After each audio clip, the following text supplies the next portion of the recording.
Hi, hello, welcome to our channel VN Creativities. இன்னைக்கு நம்ம சேனல்ல எதை பத்தி பார்க்க போறோம்னா ஒரு சூப்பரான செம டேஸ்டான ஒரு தக்காளி குருமா ஈஸியா எப்படி பண்றது அப்படின்னு தான் பார்க்க போறோம். இது வந்து இட்லி, தோசை, சப்பாத்தி, ரொட்டி எல்லாத்துக்கூடயுமே வந்து சூப்பரான காம்பினேஷனா இருக்குங்க. இது செய்யறது ரொம்ப சுலபம். அதே சமயம் இதோட டேஸ்ட் வேற லெவல்ல இருக்குங்க. இது எப்படி பண்றதுன்னு பார்க்கறதுக்கு முன்னாடி இப்பதான் நீங்க நம்ம சேனலை ஃபர்ஸ்ட் டைம் பார்க்குறீங்கன்னா மறக்காம சப்ஸ்கிரைப் பண்ணிருங்க. கூட இந்த பெல் ஐக்கனை கிளிக் பண்ணிருங்க. அப்பதான் நான் போற வீடியோஸ் நோட்டிஃபிகேஷன் உங்களுக்கு வரும். இதுக்கு ஃபர்ஸ்ட் ஒரு கடாயை அடுப்பில் வச்சுக்கலாம். அதில் வந்து கொஞ்சமாக எண்ணெய் ஊற்றிக்கலாம். நான் இங்கே ஒரு 2 டேபிள் ஸ்பூன் அளவுக்கு எண்ணெய் ஊற்றிருக்கேன். எண்ணெய் நல்லா சூடானதுக்கப்புறமா அதில் வந்து கொஞ்சமாக கடுகு, 1/2 டீஸ்பூன் வந்து சீரகம் சேர்த்துக்கலாம். இது நல்லா பொரிஞ்சதுக்கப்புறமா ஒரு 6 பல் பூண்டு அண்ட் ஒரு வெங்காயத்தை வந்து கட் பண்ணி சேர்த்துக்கலாம். இப்போ இதை ரெண்டையும் சேர்த்து இந்த எண்ணெயிலே வந்து நல்லா வதக்கிடலாம். இந்த வெங்காயம் இந்த எண்ணெயிலே நல்லா வதங்கி அது வந்து கலர் டிரான்ஸ்பரண்ட் ஆகி கண்ணாடி பதம் வரணும். அந்தளவுக்கு அதை வந்து நம்ம நல்லா வதக்கிடலாம். அண்ட் இந்த பூண்டும் லைட்டாக வந்து ப்ரௌன் கலர் ஆகணும். அந்தளவுக்கு இதை வந்து நம்ம நல்லா வதக்கணும். வெங்காயம் எந்தளவுக்கு நல்லா வதங்குதோ அந்தளவுக்கு நல்லா டேஸ்ட் கொடுக்கும். அடுத்ததான் நான் ஒரு 4 தக்காளியை வந்துட்டு குட்டி குட்டியாக கட் பண்ணி வச்சுருக்கேன். அதையும் இதோட ஆட் பண்ணிடலாம். தக்காளியை ஆட் பண்ணிட்டு அதையும் இந்த வெங்காயத்தோடு சேர்த்து நல்லா வந்து வதக்கிடலாம். இதுக்கு நல்லா பழுத்த தக்காளி எடுங்க. எந்தளவுக்கு பழுத்த தக்காளி எடுக்கிறீங்களோ அந்தளவுக்கு நல்லா டேஸ்ட் கொடுக்கும். இந்த கிரேவிக்கு வந்து தக்காளி வந்து நல்லா வதங்கியிருக்கணும். அது நல்லா மேஷ் ஆகி வந்திருக்கணும். அந்தளவுக்கு இதை நம்ம நல்லா வதக்கணும். அடுத்ததாக இதுக்கு தேவையான அளவு உப்பு சேர்த்துடலாம். உப்பு சேர்த்துட்டு அதை நல்லா கலந்து விட்டுடலாம். நம்ம இப்போ இதில் வந்து உப்பு சேர்த்து வதக்கிறதுனால தக்காளி கொஞ்சம் சீக்கிரமாக வதங்கிடும். தக்காளி வந்து ஓரளவுக்கு வதங்கினதுக்கு அப்புறமா இதில் வந்து நம்ம வந்து ஒரு 1/4 டீஸ்பூன் அளவுக்கு மஞ்சள் தூள் சேர்த்துடலாம். அடுத்ததாக இது கூடவே 1/2 டீஸ்பூன் மிளகாய்த்தூள் and 1 teaspoon garam masala add பண்ணிடலாம். இப்போ இது எல்லாத்தையும் சேர்த்து நல்லா மிக்ஸ் பண்ணி விட்டுடலாம். இந்த மசாலா பொருள்லாம் தக்காளியோட நல்லா மிக்ஸ் ஆகிற மாதிரி இதை வந்து நல்லா மிக்ஸ் பண்ணி விட்டுடலாம்.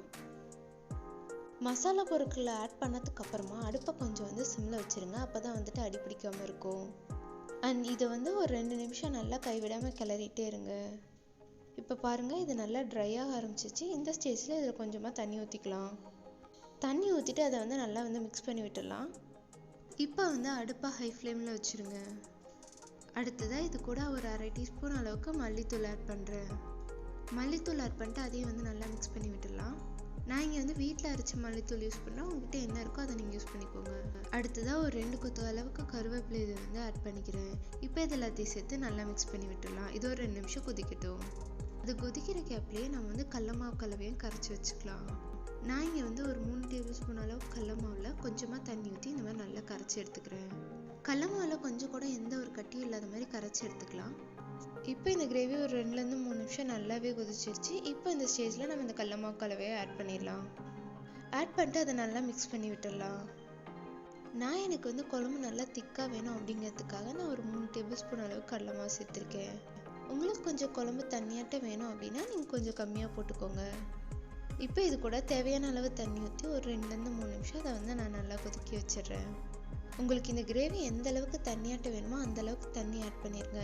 இது கொதிச்சதுக்கப்புறம் இன்னும் நல்லா திக்காகும். ஸோ தண்ணி கொஞ்சம் தாராளமாகவே ஆட் பண்ணுங்கள். இப்போ பாருங்கள், இது ஒரு 2லேருந்து 3 நிமிஷம் நல்லா கொதிச்சிருச்சு. குழம்பு வந்து எவ்வளோ திக்காக இருக்குன்ட்டு, முன்னே எவ்வளோ தண்ணியாக இருந்தது, இப்போ எவ்வளோ திக்காக இருக்குன்ட்டு பாருங்கள். இந்த ஸ்டேஜ் எனக்கு வந்து கரெக்டாக இருக்கும். இது வந்து ஆற இன்னும் கெட்டியாகும். ஸோ உங்களுக்கு எந்த அளவுக்கு திக்னஸ் வேணுமோ அதுக்கு ஒரு பங்கு முன்னாடியே நீங்கள் வந்து ஆஃப் பண்ணிடுறது நல்லது. கடைசியாக அது மேலே நல்லா ஒரு கைப்பிடி அளவுக்கு கொத்தமல்லி இலையை தூவி அடுப்பு ஆஃப் பண்ணிடுறேன். இப்போ இது எல்லாத்தையும் நல்லா வந்து மிக்ஸ் பண்ணி விட்டுடலாம்.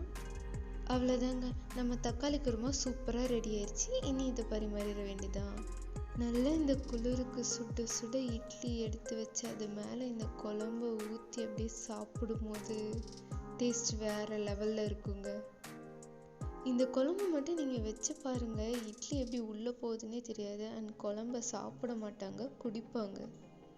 அந்த அளவுக்கு டேஸ்ட்டாக இருக்குங்க இந்த குருமா. அண்ட் இது செய்யறது ரொம்ப சுலபங்க. உங்களுக்கு ஈஸியாக அண்ட் டேஸ்டியான ஒரு தக்காளி குருமா செய்யணும் அப்படின்னா இதுதாங்க பெஸ்ட் ஆப்ஷன். இந்த வீடியோவை ஈஸியாகவும் டேஸ்ட்டாகவும் சமைக்கணும் அப்படின்னு நினைக்கிறேன் உங்கள் ஃப்ரெண்டுக்கு ஷேர் பண்ணி விடுங்க. அண்ட் மறக்காமல் இது செஞ்சு பார்த்து எப்படி இருந்ததுன்னு எனக்கு கமெண்ட்டில் சொல்லுங்கள். இந்த வீடியோ பிடிச்சதுன்னா லைக் பண்ணுங்கள், ஷேர் பண்ணுங்கள், கமெண்ட் பண்ணுங்கள், மறக்காமல் சப்ஸ்கிரைப் பண்ணுங்கள். தேங்க்யூ ஃபார் வாட்சிங். பை.